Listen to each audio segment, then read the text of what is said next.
Okay, now let's finally take a look at the drawback of the black's position, and let's analyze the white's active plan in such a situation, after bishop takes and g takes. So, what white should attack here?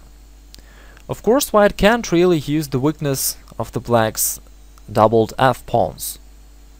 These central pawns are very powerful, there is really no way for white to attack them.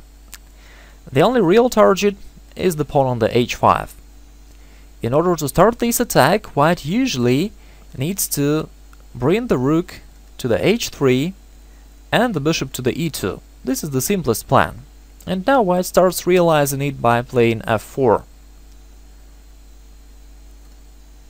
a5, f5, bishop d7, a4. At the same time, white also cares about his king safety. Black is trying to get counterplay on the queen side, that's why white played bishop c4. He wants to close the b file by playing bishop b3.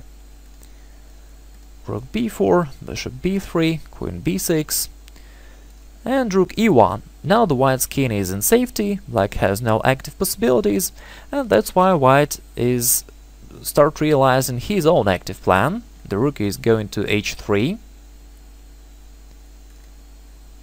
rook d4, queen e2, exchange, white is playing rook d3. Though the white's plan is clear, white is going to play rook h3 and capture the pawn. Black has nothing to withstand. The h5 pawn is really a weakness, and black really has no resources to defend it. It's a stable weakness, and this is the real problem for black. Black played h4, rook h3, bishop d8, king a2, king f8, and queen e1. You can see that white even doesn't hurry. White make all the moves which he likes to play, and after that he calmly play queen e1 and then rook takes h4. White got a material advantage, and in the future he used his passed pawn on the h-file and won the game. This game is pretty instructive, and it clearly shows what is the white's active plan here and how white should realize it.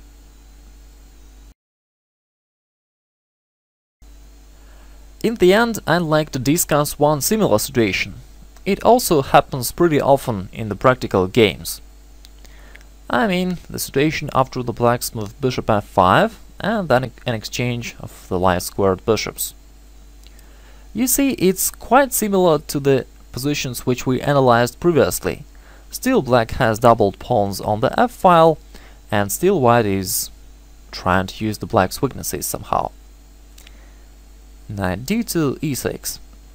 Once again, you can see that the black's doubled pawns are not weak. The black central pawns are actually quite powerful. They protect each other, and in this particular situation they also control the e4 square very well, and black will definitely place the knight there on the very active square. And what is really the drawback of the black's position? As we know, the only problem is the h-zone pawn, but in this situation white has no real ways to attack it. And that's why, in fact, we may say that an exchange on the f5, which doubled the black's pawns, was good for black. Knight e5, knight takes, knight e4, an exchange of the bishops. I don't comment on these moves too much. We would rather just pay attention to the general scheme of the game. Right now black has a clear plan. Black is going to use the g-file to attack on the king side, and the black's knight on the e4 is putting strong pressure on a lot of squares in the white's territory. This is certainly strengthening the black's attack. White played queen e2. It's much more difficult for white to find something constructive. Rook g8, queen e3, queen f6. Black simply is concentrating pieces on the king side. King h2, rook g8. knight h4, black played h6. Seems a bit strange, perhaps black is preparing queen g5 and he wants to take by the h-pawn after that. White played f3, certainly very bad. Black responded knight g3, and now white has no defense. Black is threatening knight takes f1 or knight h5. And when white queen goes away, black will capture the h4 knight. Therefore here it's time for resign. Well, of course this game is not perfect, both players made a lot of mistakes, but anyway, I think that generally it's pretty good and it shows the general ideas of this situation. After an exchange on f5, I made that position again. After this exchange, black got the new square on the e4 for his knight, black got the new g-file for his rook, and black got the powerful position in the center due to his pawns d5 and f5 and in the future e6. The only drawback is the weak pawn on h7, but white has no way to use it practically. That's why in this situation an exchange on the f5 may be very good for black. Okay, these are all the main ideas about this topic, and now let's make some conclusions.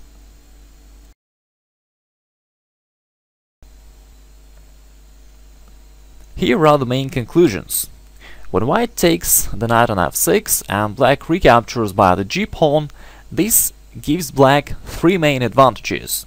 The first advantage, a material advantage.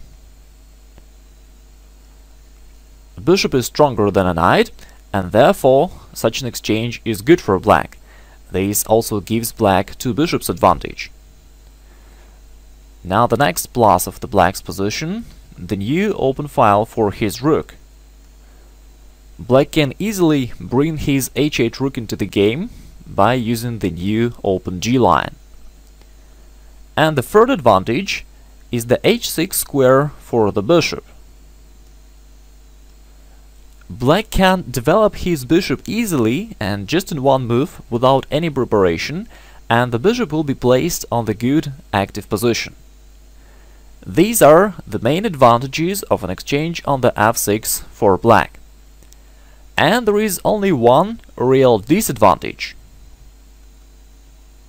It is the weak pawn on h7.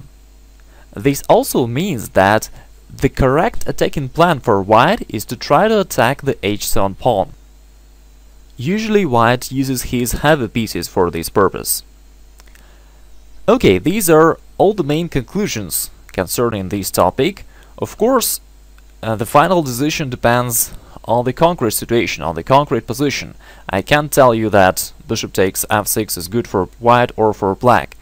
However, by using the ideas from this video lesson, you will understand it by yourself quite easily. I wish you to use the opponent's incorrect stereotypes and to win more games. Thanks for your attention, bye bye.